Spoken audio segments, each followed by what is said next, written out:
Let's go live. All right, there we go. Welcome.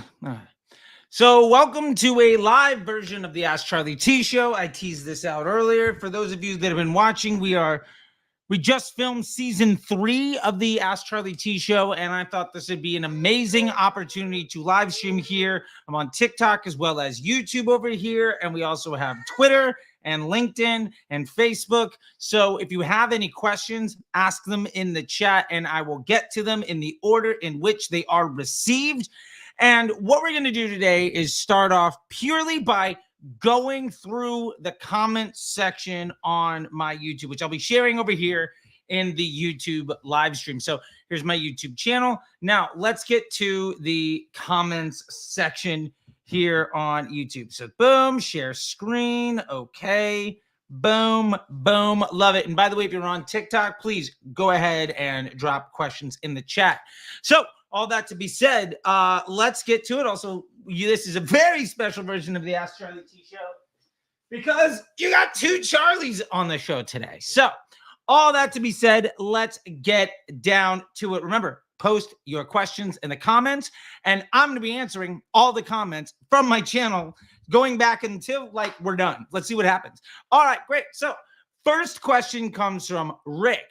At Rick Jean says, "Hey Charlie, great video. This is in reference to the Facebook ads. Easiest way to scale and generate more revenue video, which came out earlier this week. Big video, especially on PSM.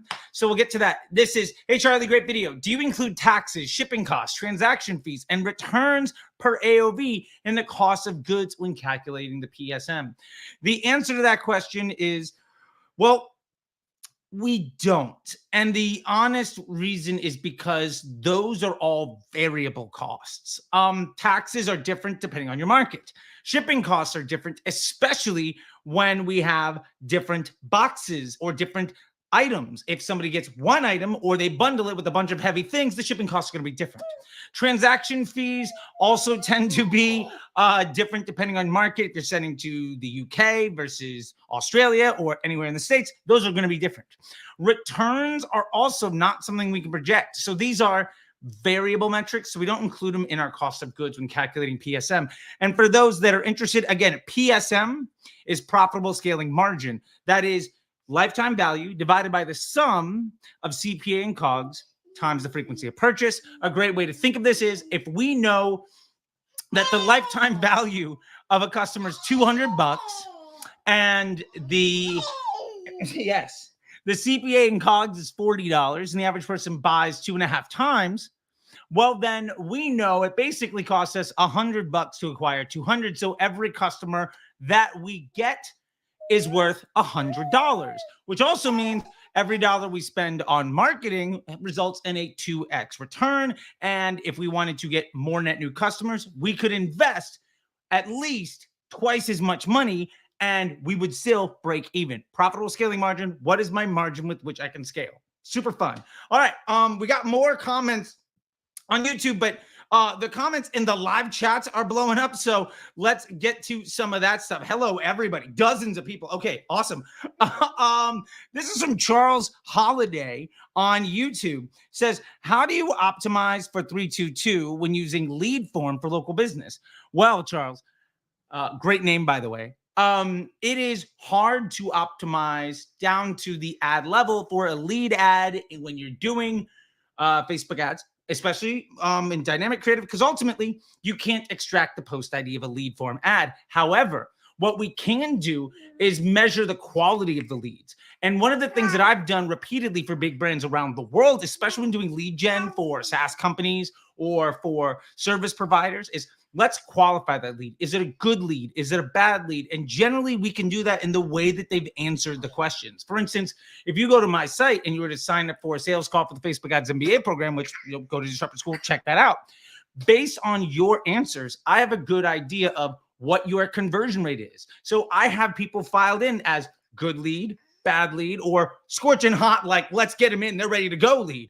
Because one has a conversion rate of about 10%.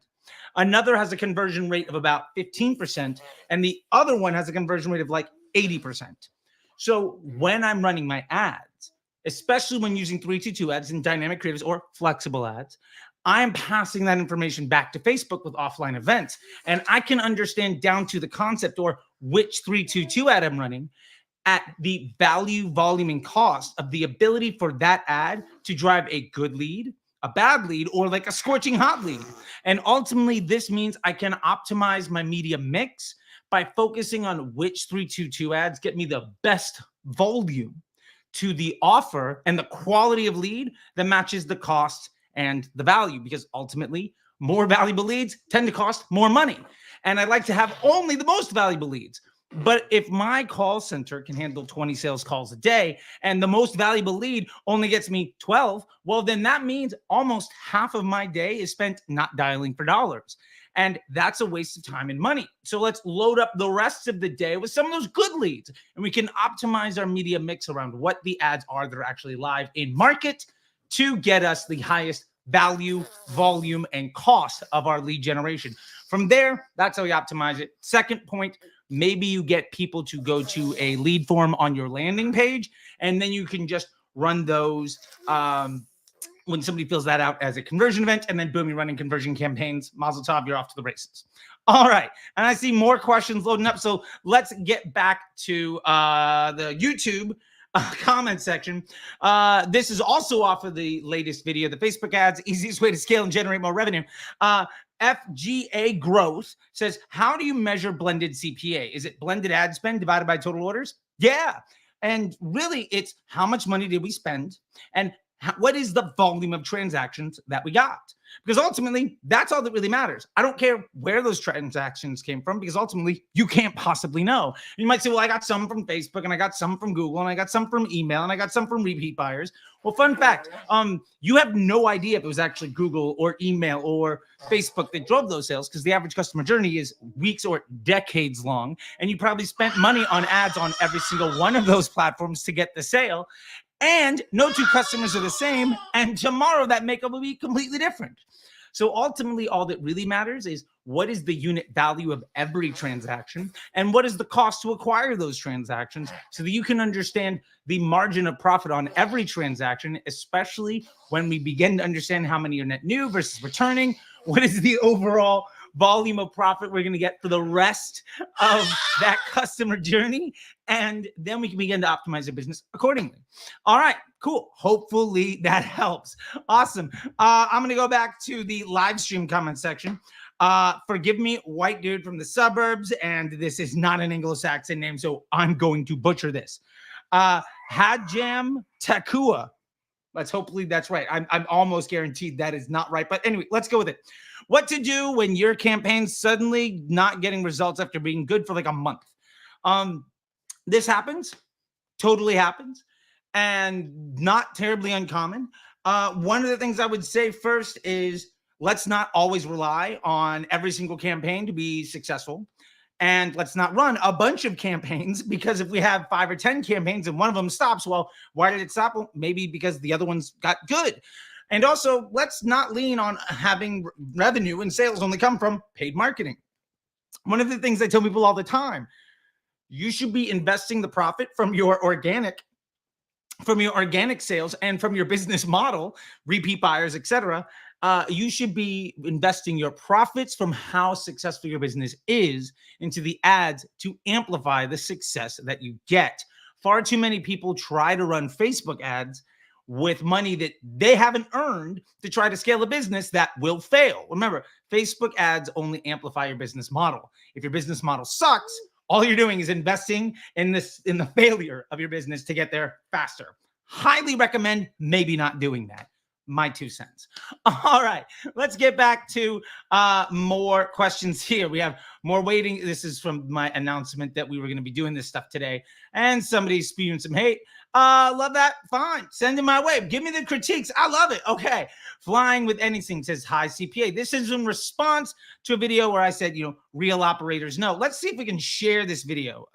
No? Let's see. Can we? Can we view this on this having said? Right. So this is when you stop cost capping and your Facebook ads start scaling. And the feedback on this video, I'm going to mute this because this is getting out of hand. The feedback to that video here, the comment was, let's see here. high CPA. And you know what? You're right. I did have a high CPA on that video. I think it was in the 70 or 80 range, but also that's totally fine because the profit volumes and the revenues were much higher than my CPA. And CPA, AOV, and niche don't really matter when it comes to the successful business. It's about your business model. I know brands that need to get a customer for less than $5 or they lose money. And I know brands that can spend up to $10,000 to get a customer.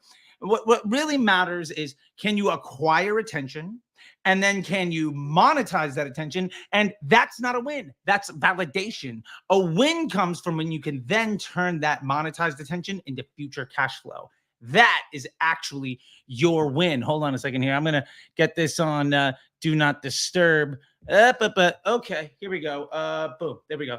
Just so that we don't have anybody calling me up. So anyway, the idea is invest that future cash flow into the growth of your business. Do not get ahead. And I've helped drop shippers in every niche that I can possibly think of be successful. I've built and scaled and helped other brands scale 7, 8, 9-figure businesses and pet and clothing and software and retail and real estate and fashion and skincare and I mean babies, like literally anything you can possibly think of, because all that really matters is the business model. Can you acquire attention, turn it into cash flow, or monetize that attention and turn that into future cash flow? If you cannot acquire future cash flow, you are selling a product as a salesperson. You are not a business with success as really something that you can count on. So anyway, with that being said, hopefully that helps you. And I'll probably just reply that, hey, check out the live feed. All right, awesome. Where's my mouse? There we go. Okay, cool.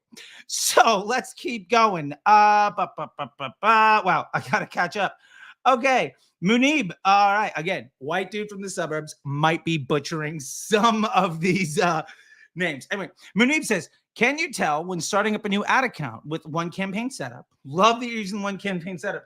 Literally, like, this is the ideal campaign architecture. I don't know if you can see that on everything. It might be blotted out. Who knows? Folks on TikTok saw it. The folks on YouTube and Facebook, and like, you should know. Check out one campaign. It's the ideal way to set up your Facebook ad account. Anyway, when you set up a one campaign setup, remember that is one campaign per business objective. Do we first start with DCTs and gradually add the winning post IDs into a winning ad set? Yeah. And so for those that want to understand, it looks like we're getting dozens of folks in here, like over 100 now. The architecture for your best version of a Facebook campaign: one campaign per business objective. Let's say I'm trying to sell these wonderful dad gang hats. All right, I'm trying to sell dad gang hats. All of the hats have the same AOV and the same LTV. Great. Now, and those that may or may not be true, but now what we're trying to do, okay, girl, you can have my hand, is we're going to start that campaign with 2 dynamic creatives, or in this case, 3 dynamic creatives and or flexible ads. And then once we begin to get some winning post IDs, we're going to start to put those winning post IDs into an ad set that is just our winners. And remember, we only need to move ads when we are unable to scale efficiency or volume. Don't stop your creative tests and declare winners and get in the way of the success that you already have. If you can increase your budget because your PSM is good, just do that. One of the worst things that anybody could do is launch a creative test when your results are good. Like, if you can solve the problem of making money, why are you then going to say, great, what I'm going to do now is screw everything up? Like, you don't want 100 ads that drive 100 sales, because if you want to get anybody to buy a second time, you have to be, if you want 10% of people to buy a second time, you have to be right 100 times. That's tough. But if you get one ad that drives 10,000 sales, which is the same volume of transactions, you only have to be right once to get somebody to get your average customers to buy 10% more. The point is, creative testing is generally a liability, and the people that push it generally do that because they're leveraging cost caps and ASC. So they have a depreciating flywheel that shrinks a funnel, that creates a need and a reliance on first order profitability, because they've spent so much time and energy destabilizing the front end of the business that they're unable to acquire that future cash flow. And so the ramifications of bad decision is to then ramp up the thing that creates all of the problem. And That's why most of them are far better salespeople. A good general rule of thumb is most agencies for most disciplines are mediocre at best. And they're far better at landing clients than servicing them. And very few of them actually give a shit about the results of their clients. Hey, girl, would you like to take a nap? Okay. Here you go. Yep. Well, let's get you this. Okay. She's got her, this is not a TikTok shop moment, just awesome at Marshall's. My caterpillar. Anyway, there you go, sweetheart. All right. Yeah. All right. She's smiling at me now. Okay. So let's keep going. All right. Back to the comment section. There's a few of these here that are in Spanish, and I love that I'm getting more and more people who speak Spanish onto the channel. I honestly need help because Google Translate is not the best way of getting you the support that you need. This is just an overwhelming amount of feedback. I love it. There's a reason why you're known as Disruptor. Your videos are my obsession. I love this. Let's share this video here real quick. This is how to make 1,000 sales for free. Let's go ahead and see this. Let me tell you the easiest way to make 1,000 sales for free. If you run 1,000 Facebook ads, it'll make 10 sales a piece. And then I make one Facebook ad that gets 10,000 sales. In order for you to get 10% of people to buy a second time, you have to be right 1,000 times. I only have to be right once. Even if 10 of your ads get 100% of people to buy a second time, you'll only make half as many additional sales as I do. What if the reason your LTV sucks is because you're running way too many ads? Boom. Yeah. What if actually having business principles and running a decent business and understanding how digital marketing works was the path to success? And folks that sell services are making you reliant on them destabilizing your business is a bad idea. Anyway, that being said, Nicholas asked, there's a question I get asked all the time. How much is the course? And this is in response to this YouTube video where I break down the entire Facebook Ads MBA program. And the feedback is here. It depends, first off, if you want access to just the dozen courses and the weekly workshops and masterclasses, or if you want that plus lifetime access to the mastermind community and to get on all the weekly live calls. The price there ranges between $6,500 and $12,000. More support is obviously more money, but that is a one-time fee, and we can obviously put that on a payment plan. And go check out disruptorschool.com to hit the enroll button there, or to apply. Or you can also enroll in Inner Circle, which is a monthly subscription to all of the masterclasses on disruptorschool.com. Basically, we put out 2 new masterclasses every single week from the best operators in the world. Instead of folks who run agencies and sell you on a whole bunch of lies and nonsense, we get the folks building 8- and 9-figure brands to basically give away all of their secrets so that you can take what makes that person successful in a step-by-step guide and hand it to a entry-level employee, and they can scale your business. You can check off that and move on to the next level. And it's almost impossible to not 2 to 10x your investment on any of those masterclasses within 10 days. I mean, we're wildly successful. So instead of spending a couple $100 a piece, you could just get access to all of them, and also weekly live calls and the Inner Circle community. You can enroll in that, disruptorschool.com. Check it out. This is not a sales call for that. Anyway, let's keep going. Hopefully that answers your question, Nicholas. I'll also make sure to remind you to check out this feed. Okay, back to the comment section. By the way, if you have questions, ask them in the comments. I'm running on 6 different platforms here, so I'm trying to stay on top of them all. This one also comes from Maestro, who is watching live on YouTube right now. I have a client who is starting up a business. The aim is to sell a very well-known brand name clothing at 30 to 40% off with limited stocks, around 50 to 100 items. Would you recommend using the 322? Love this, because this is a great way of applying the principles of one campaign per business objective, but also understanding what's the best way to get that job done. And to be fair, 322 ads, which is the optimal way of setting up dynamic creative or flexible ads, is the single best way to apply the scientific method into a machine learning algorithm, because you're focusing on teaching it, However, that is actually not the right tool for this job, because you don't need a machine learning algorithm that's going to get better and better at selling something, because you only have 50 to 100 items per item of the stock, right? You have limited stocks, around 50 to 100 pieces of every SKU. So in this case, it's all catalog ads, man. Run the hell out of the catalogs. I have an entire playlist on YouTube about catalogs, and not only that, but there's a great interview that I sat down with Dan Pantello, the founder of MarPipe, and we broke through every single step of what you need to do, and what the brands that are spending 50 to 100 bucks a day, and what the brands that are spending 50 to 100,000 a day are doing, with a whole bunch of things that I literally don't see anybody else talking about. But that's because most people that teach can't do, which is kind of my unfair advantage. I found that, like, I don't want to wake up at 3 o'clock in the morning and have a conversation with the Far East on like some shipping container that's lost in the Pacific Ocean.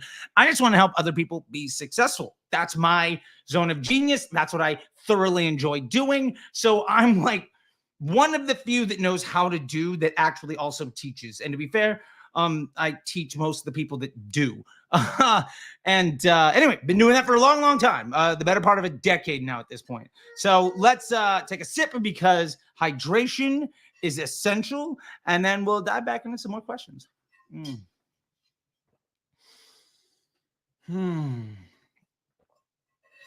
Love it. Okay.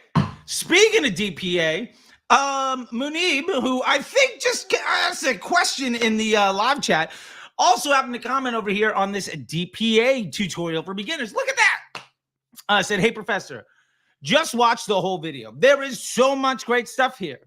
This is no doubt the best video. Oh, wait a minute. I'm not sharing this. Here we go. Share screen. Boom. There we go. Great. So, Munib, who I think was on the live stream. Here we go. Hey, professor, just watch the whole video. There is so much great stuff here. This is no doubt the best video on YouTube for DPA. Well, thank you, Munib. I really appreciate it. And check out at CT the Disruptor on YouTube and give me a shot. Thank you so much for that. And thank you so much for that, Moody. I just have 2 questions if you can answer. I'm just a beginner starting things out, so these questions might not make sense. Sorry for that. All right, let's break down 2 beginner questions for DPA ads on Facebook. This is excellent. And I remember these this is from yesterday, so I remember these questions, and they were phenomenal. First one says, you said that there are 2 different audiences that one should be using when running DPA ads, broad and retargeting. Yep, and we break down what broad looks like and how to find the best retargeting audience based around 10,000 events, which is optimal. Again, check out a video called The Best Facebook Catalog Ads Tutorial for Beginners in 2024. It's me sitting there like this. Yeah, you can go find that. I'm wearing an orange and white shirt from Dandy Del Mar. Love Dandy Del Mar. Anyway, I wanted to ask if we use those audiences in separate ad sets or in a single campaign and just a single ad set. So we're going to put both of those into a single campaign. That campaign is going to have 2 ad sets.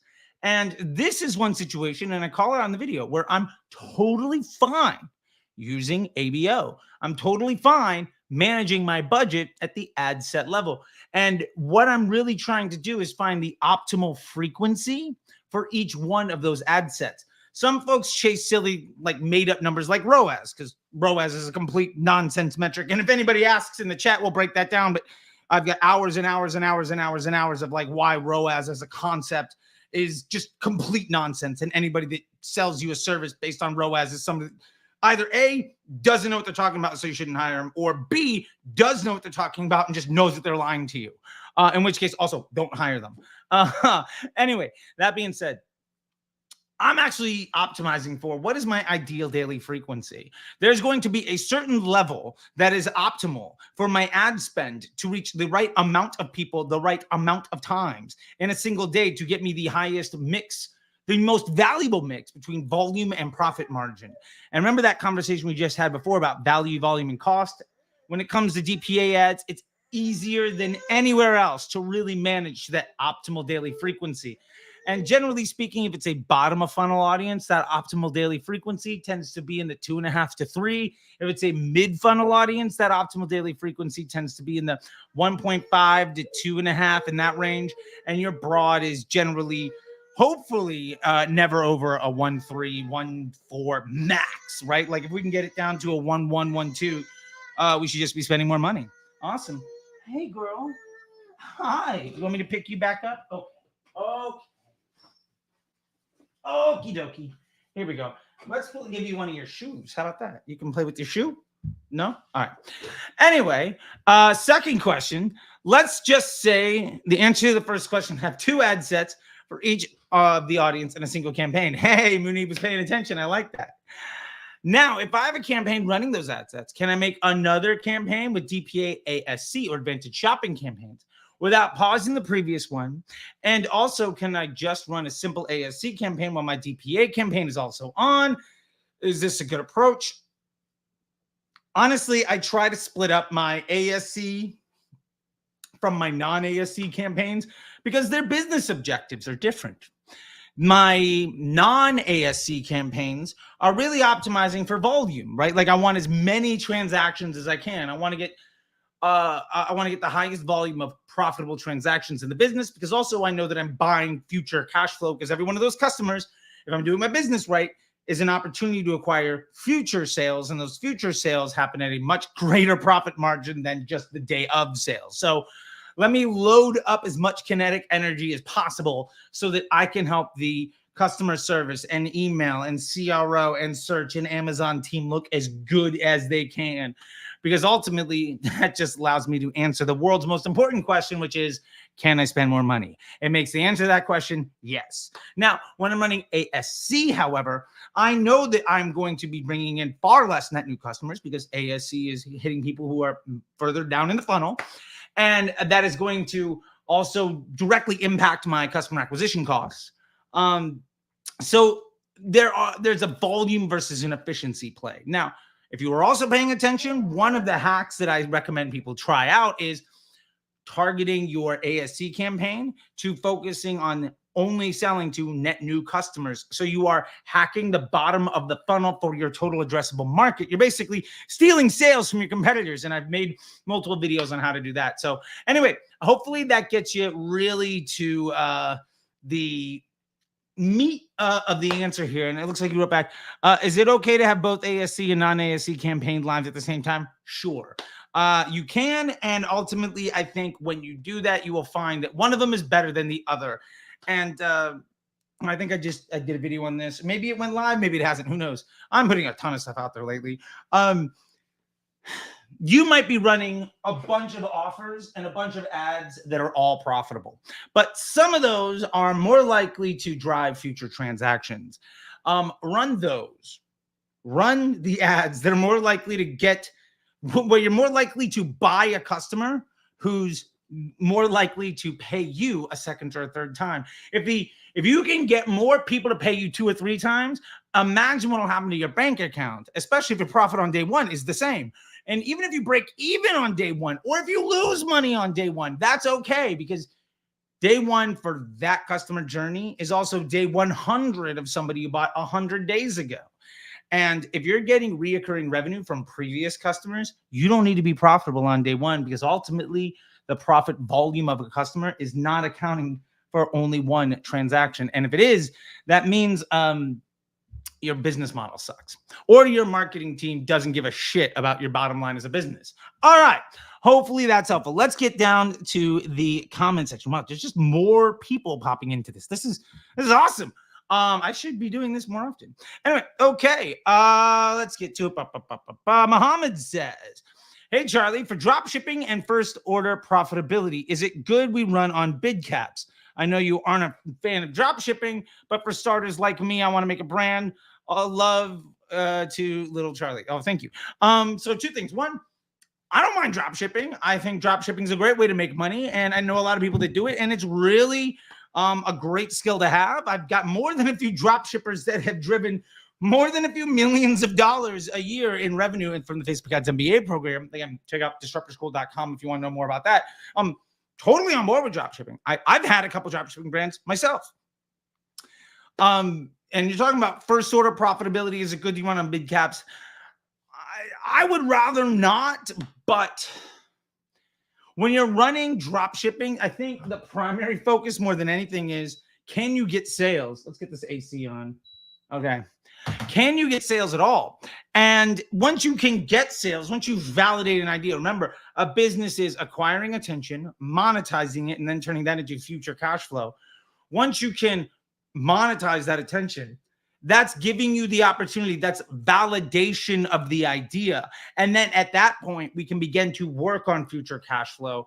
And again, if I have to do short-term, non-sustainable hacks in order to, there you go, honey, in order to get customers the first time, then I will. I'd rather not do big caps, but you know, to each their own. I think it'd be much better. I actually just did a great video with another YouTuber yesterday, and so it'll be coming out sometime this week, I'm sure, around drop shipping. And one of the things that we were talking about was how maybe just focus, if everybody else is using the trending TikTok video, just take some stills from that video and run static ads. So you're going to have a higher frequency and a higher CPM, but you're going to basically funnel hack everybody else that's using this exact same copy and exact same creative. You can just come in at the end and be like, okay, well, I know you're looking to buy, but why don't you just buy it from me? You only need to beat people at the very end of the funnel, not make your own funnel in order to get the sales. So I'd rather do that in a way that is sustainable than trying to run the same ads at broad with big caps in a way where I'm basically just pulling lottery tickets, and any win that I get is completely not sustainable. All right, cool. So hopefully that helps you out. And hi. Okay.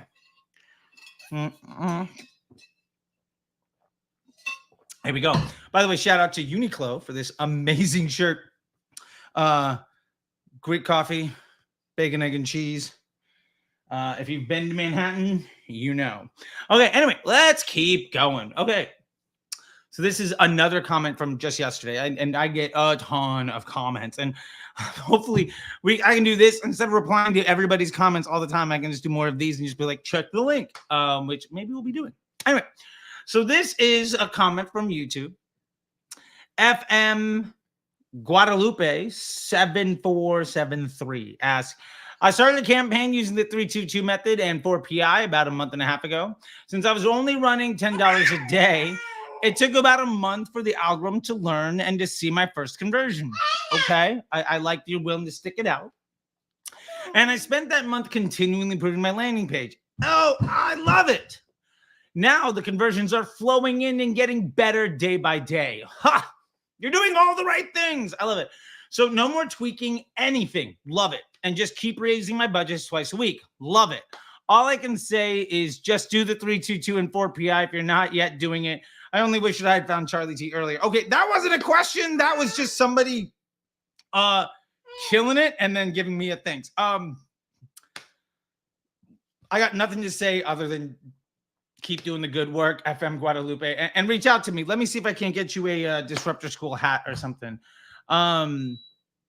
If you are FM Guadalupe 7473 and you see this, message me and I'll give you some merchandise from disruptorschool.com and a gift card or two. Let's just get you some more stuff. Let's help you be more successful, right? And as a matter of fact, let's do something right now. Let's do a bit of a giveaway. Okay, so everybody here, if you can go and drop a comment on my last 3 videos on YouTube, just, hey, I love this. Thank you so much. You've been great help. Something like that. And give me a follow or a subscribe. Screenshot that and send it to me. And I'll send you a free Disruptor School hat. Why not? Like, let's do some quid pro quo stuff. And you're watching on TikTok and you're like, well, what are you talking about? I have a YouTube channel. It's called @CT the Disruptor. There's dozens and thousands of subscribers over there. Go shout it out, and we'll get you some more support, and we'll get you a Disruptor School hat and a gift card for some master classes. Okay, let me help you be successful. Why not? That's what we do here. Okay, Bartov 147 live comment on the feed on YouTube. Okay, Thank you, Charlie. When having more focus on testing videos, would a 6-2-1 be optional instead of a 3-2-2 when the great headline was already found? Love this question. Get it all the time. So remember, a 3-2-2 ad is 3 creatives, 2 primary text, 2 headlines. Oh, okay. Here you go. How about you play with your caterpillar? No, you want your shoe? Okay. There you go. So having 6 videos is not a good thing, because ultimately the reason a 3-2-2 ad works is because, well, we know that the headline and the copy are not the primary reason of somebody stopping the scroll. 80% to 90% of what stops the scroll is somebody viewing the video or the image, right? Okay. That's what 85% of what stops the scroll is, the creative. Then the eye goes to the headline, then to the primary text. The reason the 3-2-2 ad works is because with the 2 primary text and 2 headlines, we're able to A/B test the copy. And the reason that we need 3 creatives is because we're able to have enough variety to see, does this concept work? But not so much variety that distribution is more or less random. And instead of having a 6-2-1, 6 creative, 2 primary text, and 1 headline, why not have 2 ad sets that have 3 creatives, 2 primary text, and 1 headline? And then it's not which one of these creatives is lucky enough to get spend. It's which version of these 3-2-2s, or in this case 3-2-1, which one earns spend more than the other, and how much better is it? Instead of saying, is this a winner? Figure out which one is better. And this is a great lesson when I was a touring musician and punk rock guy. I mean, still am, but when you get off stage and you say, hey, would you like to buy a t-shirt? The answer is no. But when you get off stage and say, hey, which shirt would you like to buy? Conversion rate in the moment goes up by 400 to 500%. Asking the simple question of which would you like to buy was the difference between me coming home from tour with a tub full of unsold merch and me having to refill my merch halfway through the tour. One of those meant that I got to eat food. The other meant that I had to sleep in the van. That's real world economics. All right, honey, I'm going to put you back in your little thing, okay? Let's do this. Boom, boom, boom. All right. Okay. Whoop, whoop, whoop, whoop. Okay. There you go. Whoop. Let's get your foot around. Okay. There you go. Boom. Hi. Yeah. All right. It is getting hot in here. Why is my AC not cranking? Come on. Maybe it is. Who knows? All right. Anyway, let's keep going. I think we just did a live one. Man, we're at 170 people live right now over here. Shit. Okay. I love it. I love it. I know TikTokers are like, there's one person here. But look, there's a bunch of other folks elsewhere. And that's great. Okay. So that all being said, wow, it's almost all Twitter too. 160 live people on Twitter right now. Sweet. Okay. Let's get back to the YouTube comment section. Let's see here. How do you know it's giving the winning ad from a flexible ad? The one I'm getting back is not the ad with the most spend, likes, and comments. Okay, so this is in reference to how to find the post ID of any Facebook ad. So first off, let's just play this video real quick so that everybody knows what we're talking about. Of any dynamic, creative, or flexible ad. Refresh this. All right, there we go. Boom. Hey, business owner, did you know that the post ID is the most important part of any dynamic, creative, or flexible ad? Let me show you how to find it in 30 seconds, even if your media buyer said it was impossible. What I want to do is grab the winning post ID from this flexible ad. We're going to hit edit, and then we're going to go over to this fun little button and say Facebook posted comment. All right, now here we're going to hit the timestamp, and we're going to get the video ID. We're going to scroll down, and instead of hitting create ad, we're going to use existing post. We're going to turn off multi-advertiser. And then we're going to scroll down to change post. And in the all post section, we're going to drop in the video ID. And hey, look at that. It knows the ad that came from. Hit continue. And bingo, bango, bongo. We got our ad. Grab the post IDs of our dynamic, creatives, and flexible ads, throw them all in one ad set of our CBO, and scale to the moon. And there you go. Stupid easy, right? Now, if you want more stupid easy information so that you can level up, just give it a follow. I'll see you on the internet. Bye. There we go. Love that video. And apparently super helpful for folks. So anyway, Let's scroll back down to this comment. There's all that stuff. There's all this. Okay, here we go. So how do you know it's giving you the winning ad from your flexible ads? Because you say, well, when I look at the breakdown or whatever, that's not the ad that's getting the most spend, the most likes, the most comments. And my argument is you don't know which ad got the most spend, likes, or comments. You're like, well, I'm looking at the it was this creative and this headline and this primary text. No, it wasn't. It wasn't. So let me help you understand. In a 3-2-2 ad with 3 creatives, 2 primary text, and 2 headlines, every headline is 6 ads. You don't know if that distribution is even or not. Every creative is 4 ads. Now, you don't know if 99% of that budget went to one variation or if it was an even split of a 4-way split of all 4 of them. You couldn't possibly know. So my point to that is, for instance, if one creative spent 80% of your budget, let's say it's $800, do you know if any one of those ads actually spent all 800, or what if they all spent 200? Now, where it really gets interesting is, let's say your top spending creative spent 600. And in a 4-way split, they all spent $150. What if you had another creative that only spent 250? But 99% of that spend went to one post ID. Well, that one post ID would probably have spent nearly twice as much as anything else of your top spending variation, because you don't know. So remember, what Facebook is showing you in the preview post is post IDs validated by estimated action rate, and it's giving you the optimal ID to run with. Stop trying to outsmart a machine that's inherently smarter than anybody could possibly be, because it is looking at billions of people and trillions of data points going back over a decade, doing millions of auctions every microsecond. I don't care who you are. You're never going to be smarter than that. So we lean into it instead of letting our ego get in the way. All right, let's get to the next one. This is a live comment on YouTube from SXLF. It's interesting. The YouTube viewers represent the smallest percentage of the live viewers here outside of TikTok, but they also represent the highest amount of commenters. So bring it on. Okay, so sorry, I want to get this right. SXLF on YouTube asks, if an ad stops running profitably, now let me, here we go. If an ad stops running profitably, how long do you usually wait until you cut the campaign? This is an incredible question, because the answer is everything about the question is wrong. And with the most respect, I just want to kind of bring this to the point. Here's what we need to know. If a single ad stops running profitably, that doesn't mean that your ads aren't profitable. Remember that, oh, hi, Brill Media. Good to see you.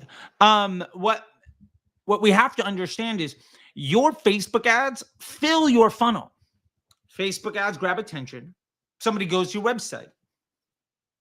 Maybe or maybe not, they give you their email address. Maybe or maybe not, they search you on Google or Amazon. And then maybe or maybe not, they see more content from you, they talk to a friend, and they buy. Sometimes turning off the bad ad is the reason that your search volume tanks, your email sales dwindle up, you get no more email addresses, and your profitability goes to shit. Because the idea of saying this ad is the reason that this happened is complete nonsense. That is a lie predicated on the idea of attribution. Attribution as a concept was a sales pitch put together by digital marketers over 30 years ago to get people to abandon television and print, or at least to supplement their out-of-home marketing. And we have to understand that ultimately, it's complete bullshit. 100%, unequivocally, it's bullshit. So If we know that the attribution is bullshit, then there's no way for us to know that the ad running is the reason that we're seeing a profit or not. And more importantly, what we need to have is a campaign architecture and a platform architecture, simple enough for us to basically say one thing in particular. If this ad gets more spend, what happens to the bottom line of my business? And if you can't answer that question, or if your answer has anything to do with attribution, then you have no fucking clue what's going on in your business. I would say if you're paying somebody to run your ads and they have no fucking clue what's going on in your business, they're probably not the people that you should work with. And that is yet one of a million reasons why folks who push first order profitability and cost caps fundamentally brag and shout from the mountaintop, I have no idea how to run a business. I don't understand digital marketing at all. And I don't care about your bottom line. That is their sales pitch. And you don't need any of them ever. Fuck those people. You can do this all yourself. Okay. This live stream's probably demonetized by now, but whatever. There we go.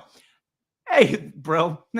Bro, by the way, Brill Media is here on the TikTok, and it's great to see a long-time Facebook ads MBA program grad who runs a great agency in here, just showing some love. Great to see you, buddy. Check out Brill Media. 100% endorse what's going on over there. And met you in person, which is always a beautiful thing. You're welcome. All right. So let's keep going. This is from Metadog. I got to share this. Here we go. Add the stage. There we go. This is Metadog -H2N from 2 days ago. I have the choice of Advantage Plus optimizations for ad design. Should I leave this on or turn it off for flexible ads? And this is in response to my video, Facebook ads, easier, more profit than ever. I'm talking about flexible ads. And if you're running flexible ads, you can check out that video. It's hyper actionable and super short. I think it's like 7 or 8 minutes. And I just want to also thank the fine folks at Facebook and Meta for having me as part of their megaphone team, so I get a bunch of information from that team early so I can bring you breaking information. So even though I shot that video before 90% of you get flexible ads, as you bring on board, that video will be ranking higher and higher. So you'll have somebody that has, spent 7, 8, 9 figures on it, teaching you how to be successful. Anyway, so I have the choice of Advantage Plus optimizations for ad design. Should I leave it on or off for flexible ads? And my answer here is, it's hard to say. I'd rather not be more complex. And ultimately, my point is this. It is good to have the platform on your side making optimizations for you. I'd rather do that once I know that I have winning ideas. If I don't have control concepts, if I'm not already scaling my efficiency and ad spend, if I haven't already solved the puzzle, then it's the old concept of shit in, shit out. Trying to polish a turd isn't going to get me a block of gold. So let me get to the gold and then use the machine to really help me amplify the success that I'm having. So hopefully that's better than an it depends or some sales pitch from my scammer cost cap agency where if you cancel your contract, I just sue you. Yeah, I don't care if I'm a former baseball player. I'm going to be a fucking low integrity operator. Anyway, shots fired. Yeah, that dude, whatever. If you know who that is, then comment below. And if not, hey, don't worry about it. Just don't spend $30,000 to some ad agency in the OC to literally pay somebody a couple $100 a week to destroy your business that has never, ever run a business and has never been where you want to be. The media buyer, not the operator. The operator, by the way, great at identifying talent and phenomenal at explaining complex ideas in a way that makes them look smart. Credit where it's due. Very, very good skill set in those spots. All right. Anyway. Continuing here, let's see. Another one from man, I apologize. SXLF. Let me know in the comments, is that short for something? Can I just credit your entire long name? 400 eyeballs here, by the way. I look, it's 201 people, but everybody's got two eyeballs. You know, that is presumptuous of me. You might not all have two eyeballs. So 201 souls here. Let's go with that. Love it. Okay. If an ad stops running profitably, how long? Okay, we already answered that one, actually. So my bad. All right. Where are we at? Okay, here we go. Keshav. All right, here we go. Let's remove this from the feed. Okay. Keshav asks, scaling back spend because of fall off in performance, and we're finding that the first day of drop after dropping is good, 30% margins. Second day is barely profitable, and third day is shit. Yeah, Keshav, because ROAS is bullshit, because attribution is bullshit. If you stop spending today, the people that saw your ads today and yesterday are going to buy tomorrow, but less of them are going to buy the day after that, and even fewer are going to buy next week. The purpose of the ad is not to get revenue today. The purpose of your ads is to amplify the volume of business that your business model can do. It's about acquiring attention, monetizing it, and turning it into future cash flow. The easiest way to be super profitable is just turn off your ad spend. But in 3 days, your profitability will go to shit because you're not bringing in net new people. It's the same reason why if you run a bunch of cost caps, it's going to look amazing right up until around the time you have to sign that second contract with that scammer like grifter agency. And then your business will probably tank unless it's Q4, in which case you didn't need them anyway to be successful because it's Black Friday anyway. And that's where they, trap you, and then you try to leave and they'll just sue you. The point of all of this is, love it. We're getting some questions on TikTok, by the way, and I'll get to you next. Okay. The point here is that I am not shocked at all that you pulled back performance spend because of drop off in performance. Totally. And I'm not shocked at all that the day after that was hyper profitable. And I'm also not shocked that things went to shit after that. So what it sounds like to me is you are over dependent on paid media. What can we do to improve your organic efforts? And I don't just mean your Instagram or your TikTok account. What can we do to improve your SEO? What can we do to improve your Google search and shopping, for instance, on paid? What can we do to improve your email game? If you're selling a single product, like for instance, I was using this example. Let's say I'm selling AirPod cases, Steeler Nation, by the way, right? Okay. Say I'm selling AirPod cases and it's the middle of July. So of course my performance is going to suck because that's happened for well over 100 years. And you should have known by now that it was going to happen. And if not, hey, stick around. I was telling you this last year and the year before that and the year before that and the year before that. And for weeks and months of this year, letting you know exactly when more or less it was going to be happening. I was off by about 2-3 weeks, but whatever. I was calling my shot back in February. I say I'm selling these AirPod cases and my performance goes bad. Do I have a cell phone case? Do I have chargers? Do I have cables? Can I offer you a vertically integrated product offering so that when my ads don't work anymore, I can begin to look at my Facebook ads as a way of buying leads that I convert into future cash flow with the rest of my business model? Or am I a salesperson complaining that the cost of attention got too expensive? Because ultimately what happens in the summer, we have a supply and demand problem. People are on their devices less often for shorter periods of time. So there's less inventory for you to show ads. Second, anything you're going to sell somebody, they probably already bought from you or your competitor at a discount over the last 100 days. There's no reason for me to pay full price to you today to get whatever it is I could have gotten for a massive discount before. And it's the middle of the summer. I don't have a lifestyle change for another month or so, minimum. So why am I going to buy from you? And if I do want to buy, I'm going to go to the mall or to Amazon where I'm going to get a 30, 40, 50, 80% off sale. So we have a macro and micro unit economic issue around the price of attention and consumer behavior. And it's a business model issue where basically your inability to turn people into future cash flow buyers is the reason that your ads are suffering, not because your ads are bad, but because your ads are unable to wind up more kinetic energy for the rest of the business model. You're defining success as a validated idea instead of a scalable business. And I mean that with all the love in the world. And hopefully I got to all the little fine points in there so you can extrapolate some more stuff. All right, cool. Let's go to TikTok here because I have my phone right below my Sony. Okay. TikTok says, this is user 581-927-267-40439.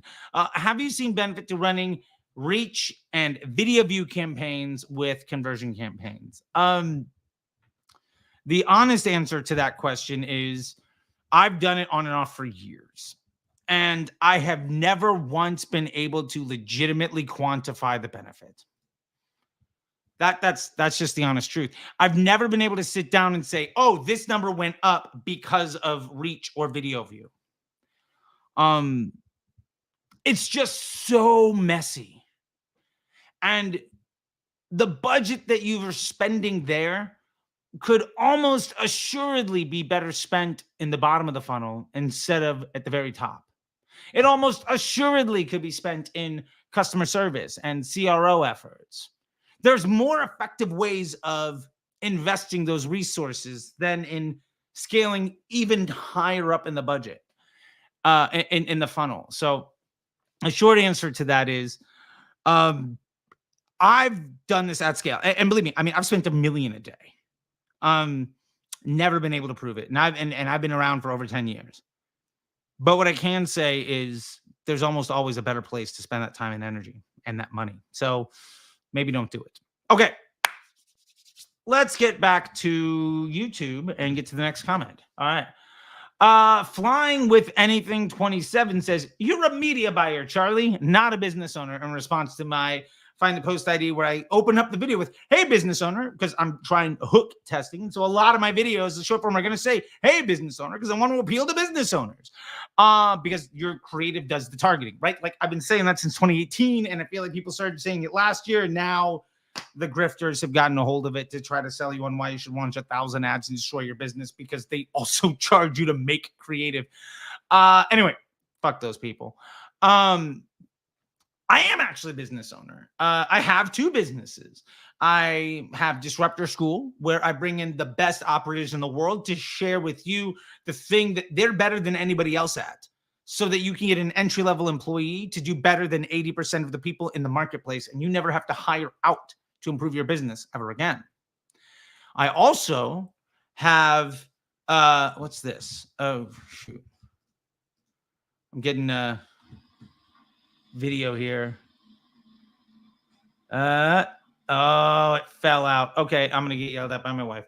All right. I also have a Disruptor Agency, which is a brand accelerator program where we take in businesses and specifically improve their paid media, their offer construction, their relationship with the customer to get them to profitability and to faster run rates. We generally work with brands in the 3 to 10 million a year range and get them to the 25 to 50 million a year range in valuation. And that's really what we do there. And we don't work with more than 3 to 4 businesses at a time.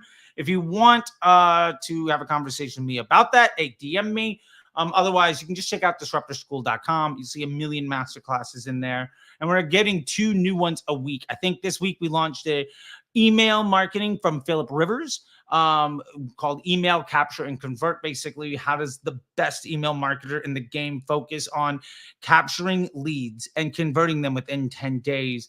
What has he done that has helped him get a massive exit on his agency and also helped him get other brands to 8 and 9 figure valuations and exits? And we also had Noah, founder of Social Snowball, come in and teach step-by-step process for affiliate marketing by turning your customers into your salespeople and basically break down the strategy that Oliver at Tab uses to scale to 7 or 8 figures without even any Facebook paid media at all.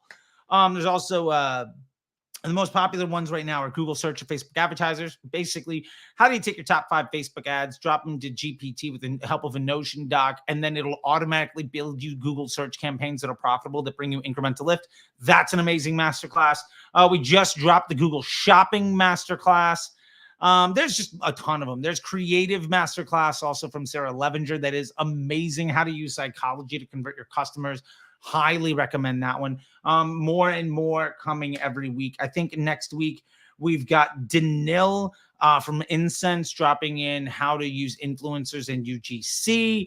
Like I said, just the world's best operators coming in and showing you how to execute their zone of genius in a way that means you never have to rely on anybody else ever again, so that you don't ever have to get taken advantage of. And hey, that's that business. So yeah, I do run a few businesses, and last year both of them had an EBITDA of over 7 figures. So come at me, bro. Whatever. Receipts for days on all of that stuff. And I've shared the receipts in public. I'm live tweeting out every single week, every move that I'm making in Disruptor School, and what all my revenue numbers are, and what all my costs are. Like literally every week, line item by line item, every move that we're making and the profitability. Like, what do you want to say? Last month, I think we were $74,000 profit volume. I don't know what you're talking about. Okay. Okay, so let's see this. Boom. Okay. All right. Let's see. We got more questions over here in the chat, so let's get to that. Boom. All right. This one comes from Brett Davies. Hi, Brett. Charlie, you reckon to test in ABO and scale in CBO? Hell no. I don't think there's any legitimate reason for you to be creative testing in an ABO campaign. I can't think of a good reason that running a small scale test where you are trying to leverage low data volume testing figures to determine what got lucky over a short period of time. I can't think of a reason why that's a good way to then begin your creative test. Because to be fair, your creative test isn't an ABO. You're just pre-creative testing everything that you then launch your creative test when that ad gets dropped into your CBO campaign. Because until it's in the CBO, you're not actually, until it's in your scale campaign, you're not actually testing anything. This is why we moved away from testing and scaling campaigns like 5 years ago.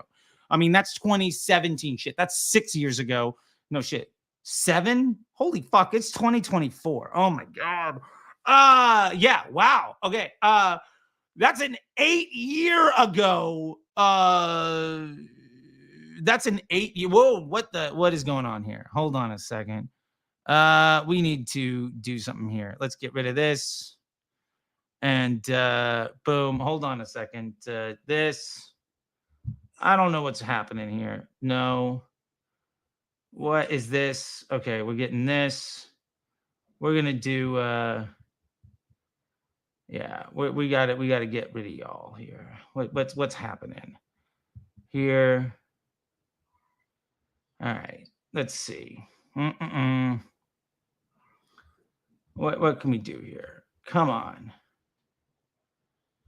All right, sorry. Hold on a second here, people. We got a bit of an issue on the old on the TikTok here. Let's see. Can we do this? Nope. We're gonna do no. And we'll go ahead and just do this. All right. Sorry. This is great television, I'm sure. Submit, done. All right. Let's see. Selene y yo no, ellos se unieron. No, yo no estoy en ningún lado. Ellos se unieron y no sé cómo salirme. Yeah, this is good. This is good. What happened here? We got hijacked. That's fun. All right. Well, thanks to y'all. We're just gonna go ahead and say fuck you two. All right, cool. Fantastic. Boom. All right. Well, somehow the TikTok feed got hacked. And fuck those people for ruining everybody's good time. All right. Well, whatever. Cool. Let's nope. Give me 1 sec, everybody. I apologize. We're gonna do this.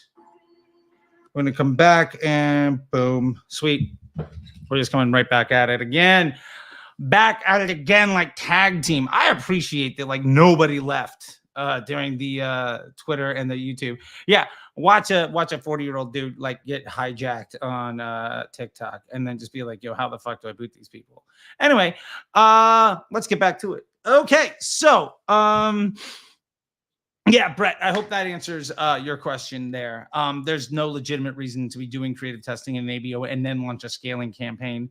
You should just launch your creative test in the campaign, because otherwise, here's the problem. When you launch your creative testing in an ABO and then you go to a scaling campaign, the winner from that ABO is, let me give you an example. Say I want to sell 10,000 cases of Girl Scout cookies. And so I say, I'm going to send 100 Girl Scouts into a neighborhood and see who sells some boxes. Now, I'm only going to let them all knock on, say, 10 doors, right? Because your ABO has a limited budget. Based on whichever doors those Girl Scouts knock on, they might be 10 people that aren't home, or 10 people that are like gluten-free or vegan or like don't care or whatever. And then you might have other folks that are like, oh my God, the Girl Scouts are here. Give me like 10K, give me like 5 boxes of the Thin Mints. The success of any one of those Girl Scouts at being a salesperson has everything to do with random distribution and chance. But if you then say, all right, I'm going to take my best 5 of those Girl Scouts, I'm going to try to get them all to sell 2,000 cases a piece, you're going to fail. So, like, maybe don't risk your entire future of your business on ads based purely on what got lucky. That's just a bad business model. All right. Let's get to the next question. And we're back to YouTube stuff here. All right, great. Metadog again, and this is off of a YouTube video, which is the Ask Charley T Show, that series on YouTube. Let's see. In which format would you make videos again so they're displayed appropriately everywhere? And this was getting into the fact of some videos, if you're running ads, can be shown in more places than others. And if you want to increase your frequency, to increase your efficiency and profitability from your Facebook ads, don't make full screen vertical video the only type of content that you have, because they don't get shown everywhere. They will be cropped and they can be shown in other spots, but that's not necessarily the best place.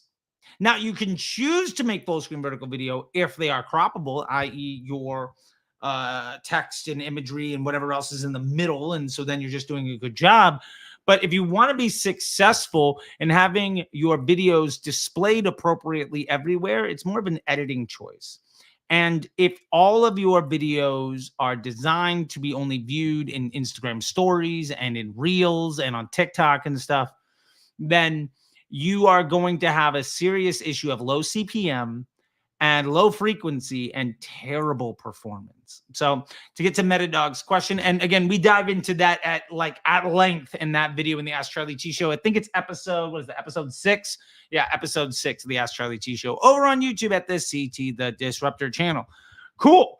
Let's go back to the live chat here and see what's happening. This is from Tim Goodwin. Tim Goodwin, by the way, I love that you joined the Facebook Ads MBA program, buddy. It's great to see you there. And I can't wait to see you maybe on one of the live calls here soon. And he says, by the way, the course is fire, by the way. Thank you, Tim.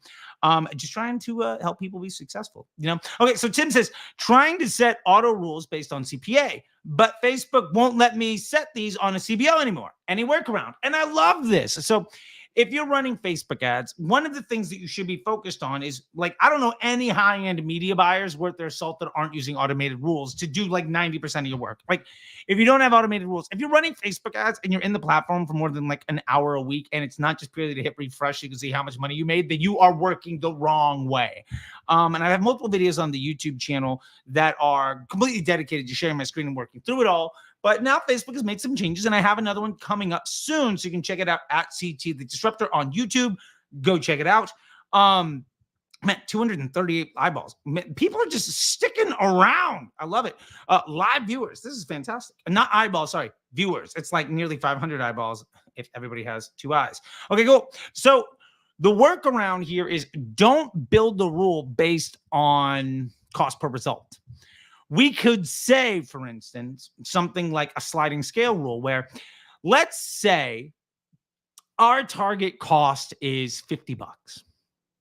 And we want to say, hey, by the time that you've spent enough to get 20 sales, I want you to be at least within 10% of that $50 target. Okay, so let's do some quick math real quick. 10% more than 50 is 55. 20 times 50 is 1,000. 20 times that extra 5 is 100. So if I've spent $1,100 and my total number of purchases is less than 55, then I know that by this point in time, I am not at least within 10% of my max allowable cost per budget. And to be fair, you could do this at 5 sales, 10 sales, 20, 50, 100, 1,000. And then you basically just have these gates where if your spend goes up to a certain point and the cost is not efficient enough, those ads will just get killed. And we talk about sliding scale rules in the Facebook Ads MBA program and in Disruptor School Inner Circle often. In the Facebook Ads MBA program, we actually break down the entire sheet of everything on how you do it all. And in the Inner Circle, Disruptor School Inner Circle, which you can go to disruptorschool.com and enroll right now. I think if you were to enroll in Disruptor School Inner Circle today, you get a free hat plus like maybe $300 in like free gift cards. Don't quote me on that, but it's a massive giveaway. And it's like a monthly fee. So if you don't like it, tell me to kick rocks. Like, leave anytime you want. But anyway, we can actually open up your ad account and do some deep dive stuff in there. So just crazy valuable. But if you're running ads, you should be automating 90% of your work. Just like increasing your budget, you can also do this to do auto optimization stuff. So anyway, hopefully that's helpful. And let's get back to YouTube. Okay. Where are we at here? Let's see this. OJ Jones. I'm going to go ahead and say it's OJE Jones. So OG Jones. I'm going to guess it's OG Jones. In response to the Ask Charlie T Show episode 5, pinpointing what's wrong with your ad campaign. The question is, it seems you are suggesting that a business cannot start and scale on Meta. If that's what you are saying, you are wrong. My agency has scaled many brands with a Meta first strategy. First off, we don't run ads on Meta. We run ads on Facebook and Instagram. We don't look things up on Alphabet, right? We Google them, but that's a whole other thing. It bothers me just so much. People say it's Meta. Like, it's the product is Facebook. The product is Instagram. The company that owns those is called Meta, but that's a whole other thing. They also own WhatsApp. Anyway, point of all of that to be, if you've never sold anything before, starting out by trying to run Facebook ads to get your first dollar is exceptionally more difficult and leads to way more failed businesses with far more lost money than using the profit of successful operations to run. And I commented that. And so the response here was horses for courses, which I don't quite know what that means. Anyway, some brands work better with a Meta first laugh. Some better their Google ads, etc. It's not right to advise brand owners to avoid Meta. Make great creatives and a decent funnel, and Meta can be awesome. Awesome. Great. I'm not saying you shouldn't use Facebook ads. I'm not saying you shouldn't use Google ads. I'm saying that if your business is shit, running ads won't fix the problem. And if you run an agency, odds are people are not hiring your ad agency to help them earn their first buck.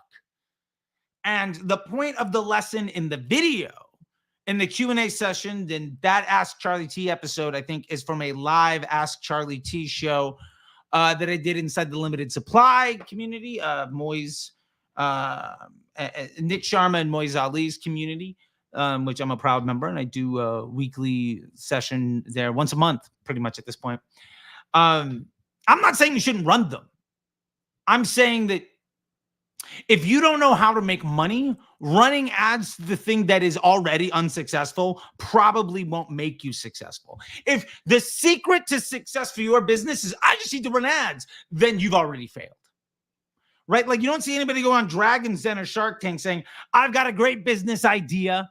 Give me 10% for a valuation of $1 million. And all I need is your time and your money and your staff. I mean, you might see people say that, but the overwhelming response from every one of the sharks or dragons is, get the fuck out of here. Nobody ever gets a deal when all they need is somebody else to do all of the work, because the failure rate is like 99 out of 100. If you don't know how to make money, then spending somebody else's money to amplify your lack of skill won't fix the problem. Facebook ads don't make sales. Facebook ads earn attention. Your business gets the transaction, and a good business model ultimately turns that into future cash flow. And then the profit volume of that future cash flows that you add back into ad spend, that's how you scale a business. I mean, it's pretty straightforward. And there are plenty of people who disagree with that. They're objectively wrong at basically every step of the way. And so far, every single person that I've ever offered for years to come on camera and have a conversation with me about that, or invite me to any of their stages to talk with them, or go into their communities to take questions of people, every one of them has declined. And to be fair, if somebody's kung fu was stronger than mine and offered to come and help my students not need me anymore, because being a low integrity operator was my only way of being successful at paying my bills, I wouldn't want them around either. That's my 2 cents. And we got clapping, and it's okay, awesome, cool. Let's get back to the chat over here. By the way, if you have comments, drop them. I'm trying to get to them. Oh my God, we have so many. I'm gonna have to do this again. I lost my place because I clearly have lost what's going on here, and that's fine. That's fine. We're having fun. We're doing good stuff. Anyway, let's see what we got here. I got to go back down. Hey, there's Brill again. There's Rob. Hey, Rob. Hi. We had some people hijack the TikTok feed, and I'm not smart enough to know how to boot them, so fuck them. I just canceled it and started a new one. All right. Let's see. All right, here we go. Let's get to this one. I haven't seen this question before, so we're gonna do it. This is from Jason Luo. I think that's it. Forgive me, I just don't know if I said that name right or whatnot. What's a good ratio for purchases and add to carts? I have 120 purchases so far this month, but like 100 or 220 add to carts. Jason, that's phenomenal. You have over like 50% of people who add to cart purchase, or more appropriately, because Facebook now only sends the last action. What you have is 340 people added to cart. And of that, 120 people purchased. So you have a great ratio, like 2 to 1. That's excellent. There also isn't an answer to this, because the success for any business is different. But I don't really care what the ratio of purchases to add to carts is. What I care is my ad spend less than my revenue? And let me go ahead and add my operating costs to that. If my revenue is greater than my operation cost and ad spend, then I'm making money. And if I'm making money, can I invest some of that profitable scaling margin into the growth of my ad spend? And if the answer is yes, well, fantastic. Off to the races. Don't change anything in your ad account. Just add more budget. Or shift around the spend that you do have if you're not quite there yet. Brill's watching on YouTube and TikTok. Thanks, Rob. I appreciate that, buddy. I do appreciate that. I can't see who's watching. I just apparently at like 200, nearly 250 live viewers. I should be doing this more often. Maybe I'll do this instead of launching some YouTube videos like once a week for a while. We'll just have some fun and hang out. Or maybe what I should really do is get like the super chat situation going, and then just like we'll make a community. I don't know. We'll have some fun. If anybody wants to help out with that stuff, DM me and we'll see what we can do. Be better than me at this thing, and then I'll offer you an opportunity where your job is to help me write you bigger checks. All right? Offer submitted to the universe. Let's just help more people make more money. All right, cool. So let's go back to the stage. Where are we at here? Okay. So this is from Nicole Sharon Barnes, 659, 3 days ago. And this is in response to Facebook ads, profit and scale made easy with flexible ads. The video that went up, I think, last week on YouTube. It says, hey, Charlie, is the future of all of this that we will abandon the PG in our testing campaign? I'm thinking that she means proving ground. Instead, we release one flexible ad per ad set. Love that. Yes. When we can't scale it further, we pull the best flexible ad into a control campaign or control ad set.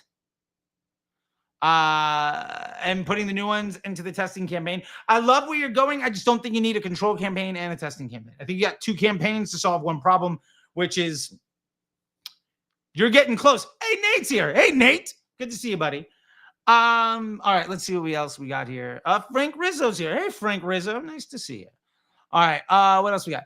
However, the control campaign will now be run with flexible ads, not post IDs as in the past.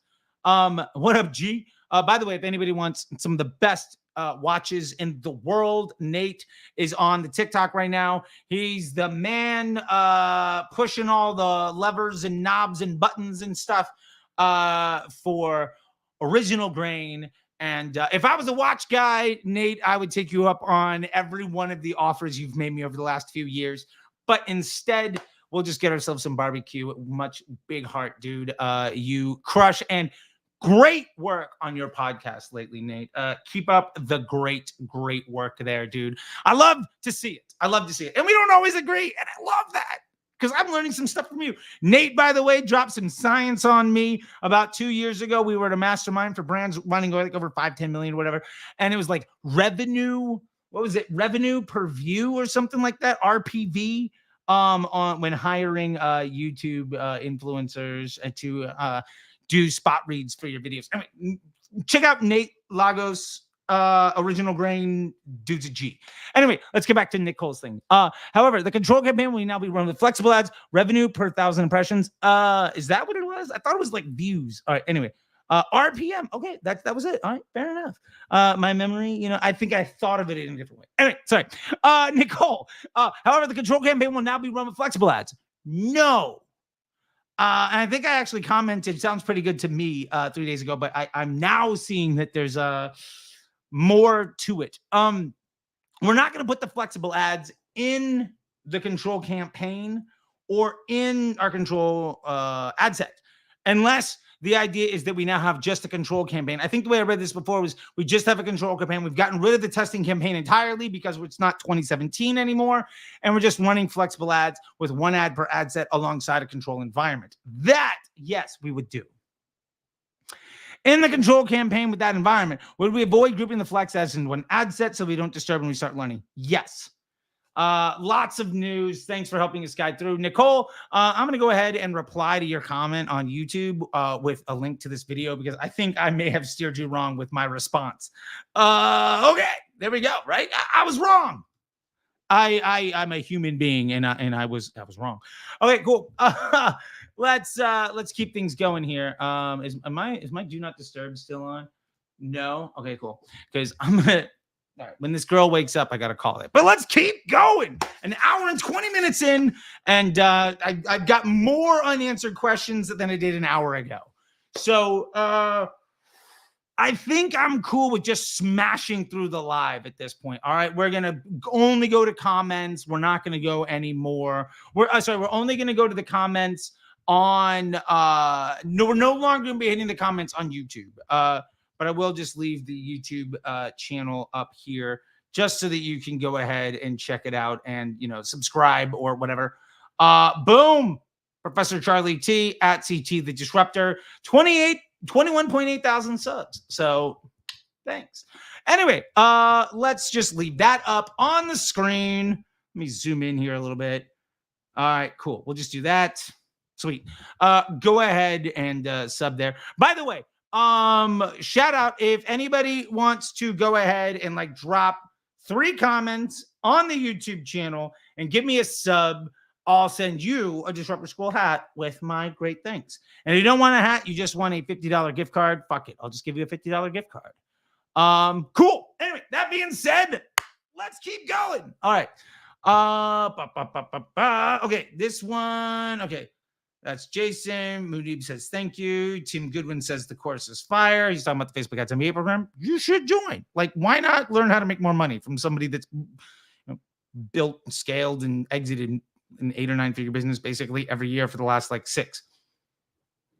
Why not? Okay. Tom, I recognize this face.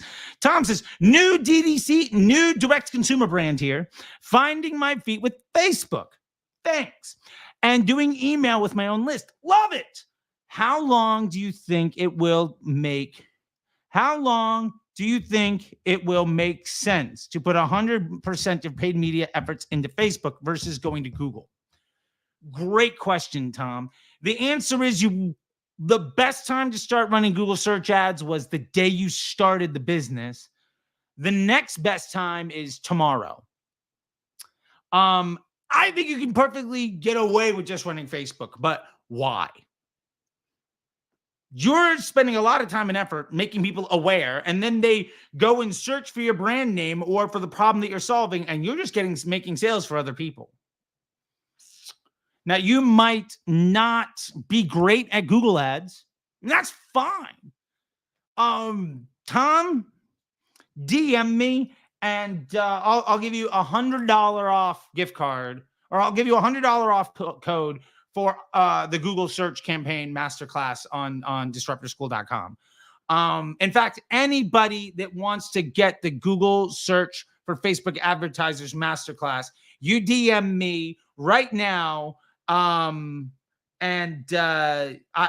will give you a $100 code so that you don't have to pay full price, so that you can be running Google search campaigns in like 45 minutes. Like, literally, like I remember I got that when that masterclass went live.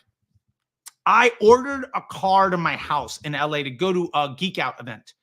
And before the car got to my house, I had the campaign set up. And by the time I got from Atwater Village over to West Hollywood, the campaign was live.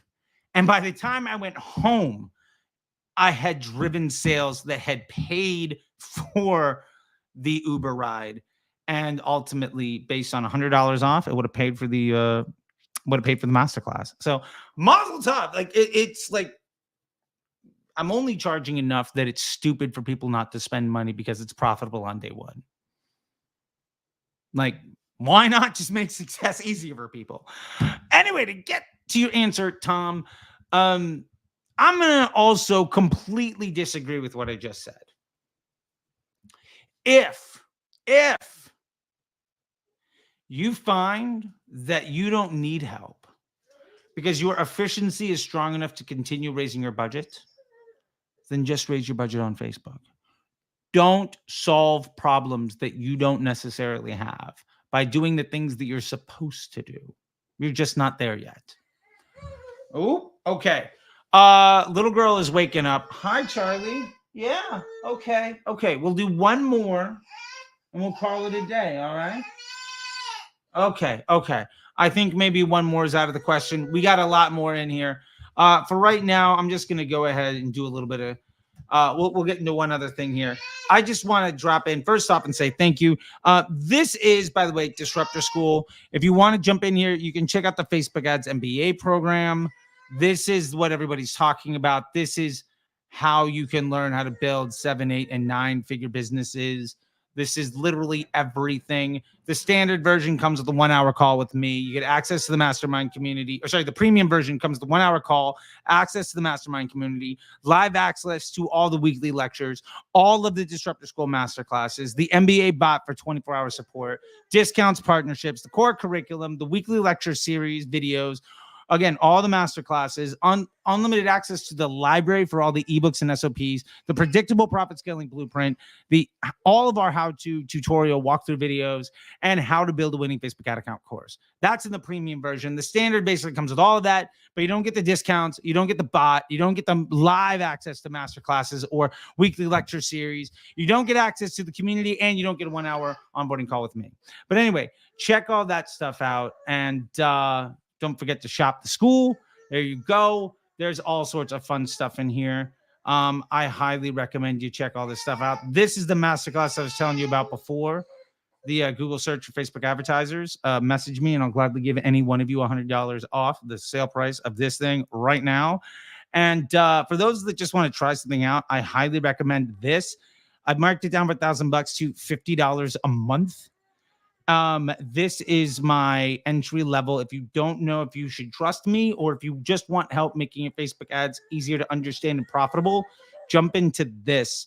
And it's everything that you need. It's quite literally how to set up your hero offers, how to set up your profitable scaling margin, how to set up your campaigns to scale, and understanding how Facebook works, how to do creative testing, how to automate everything. Like literally step 1 through 3 on every discipline that you need to go from I don't know what to do to I'm scaling my business and I'm ready to invest more is in this. And it comes with the Disruptor bot for 24-hour support. And the bot is basically like ChatGPT, but it's been trained off of over 10,000 hours of video and pages from all of the guest speakers in Disruptor School, all of the master classes. It's updated multiple times a week. And at $50 a month, it's literally just there to help make success easy. And we're adding a community. We're adding to a community of folks, and there's been over 2,000 folks that are in there. So all that being said, thank you all so much. Okay. And from Charlie and me, we wish you all the very best. And I'll see you on the internet. Bye. Okay. Boom. Boom.